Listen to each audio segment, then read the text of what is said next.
स्वागत है आप सभी का घटना चक्र में। और इसमें हम भारतीय राजव्यवस्था एवं शासन के एमसीक्यू को कवर करेंगे। समय की बर्बादी ना करते हुए स्टार्ट करते हैं। ब्रिटिश भारत में संवैधानिक विकास से जो अभी तक एमसीक्यू आए हैं उन पे नजर डालते हैं। निम्नलिखित में से किस अधिनियम में कोलकाता में सर्वोच्च न्यायालय की स्थापना का प्रावधान किया गया था? तो दोस्तों वो है रेगुलेटिंग एक्ट 1773 के रेगुलेटिंग एक्ट में कोलकाता में सर्वोच्च न्यायालय की स्थापना का प्रावधान किया गया था, जिसकी स्थापना 1774 में की गई थी सर एलिजा इम्पे के द्वारा। इसके प्रमुख न्यायाधीश थे सर एलिजा इम्पे, इसके प्रमुख न्यायाधीश थे।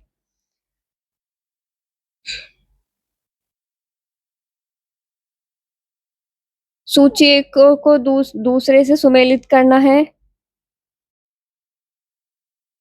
नियंत्रण परिषद की स्थापना, सर्वोच्च न्यायालय की स्थापना, इंग्लिश मिशनरीज को भारत में कार्य करने की अनुमति, गवर्नर जनरल की परिषद में कानूनी सदस्यों की नियुक्ति। इसका आंसर है बी।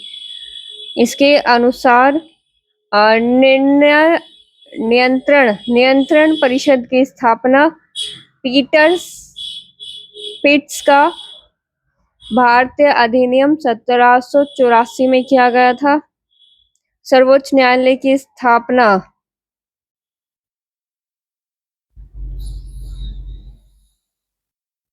नियामक अधिनियम 1773 में की गई थी। इंग्लिश मिशनरियों को भारत में कार्य करने की अनुमति सी का थर्ड है। चार्टर अधिनियम 1813, गवर्नर जनरल की परिषदों में कानूनी सदस्यों की नियुक्ति, चार्टर अधिनियम 1833। नियामक अधिनियम रेगुलेटिंग एक्ट 17 ये हो गया है, ऊपर भी यही पढ़ा था।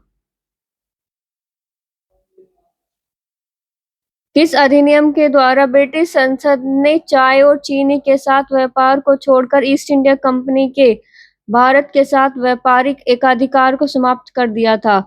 इसका उत्तर है ए 1813 का चार्टर अधिनियम। 1813 के चार्टर अधिनियम के मध्यम में ब्रिटिश संसद ने चाय के व्यापार और चीनी के साथ व्यापार को छोड़कर ईस्ट इंडिया कंपनी के व्यापार के साथ व्यापारिक एकाधिकार को समाप्त कर दिया था, जबकि 1833 के चार्टर अधिनियम द्वारा कंपनी के समस्त व्यापारिक कार्य समाप्त कर दिए गए तथा भविष्य में कंपनी को लेकर केवल राजनीतिक कार्य ही करने थे। किस अधिनियम ने भारतवासियों को अपने देश के प्रशासन में कुछ हिस्सा लेना संभव बनाया? Charter act 1833। चार्टर एक्ट 1833 की धाराओं में सबसे महत्वपूर्ण धारा संख्या 87 थी, जिसमें यह कहा गया था कि किसी भी भारतीय अथवा क्राउन की देशज प्रजा को अपने धर्म, जन्म स्थान, वंशानुक्रम, वर्ण मतलब कलर अथवा इनमें से किसी एक कारणवश कंपनी के अधीन पद अथवा सेवा के अयोग्य नहीं माना जा सकेगा। यह वह कानूनी प्रावधान था जिसने भारतीयों के लिए प्रशासनिक पदों में प्रवेश का मार्ग खोला। इंडिया काउंसिल एक्ट 1861 के द्वारा पहली बार भारतीयों को विधायी परिषदों में नामित सदस्यों के रूप में प्रवेश मिला।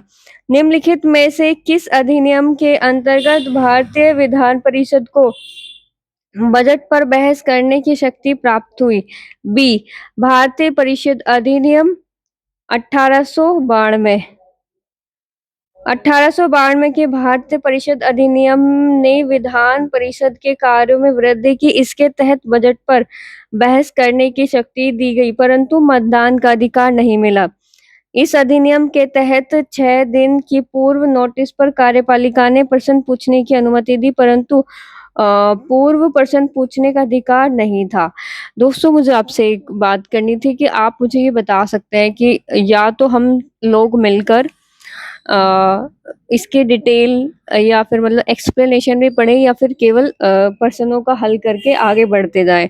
तो इस क्लास को हम यहीं पे खत्म करते हैं और अब मिलेंगे आपको नेक्स्ट क्लास में और आप मेरे को बता के जाना कमेंट बॉक्स में कि क्या करना है।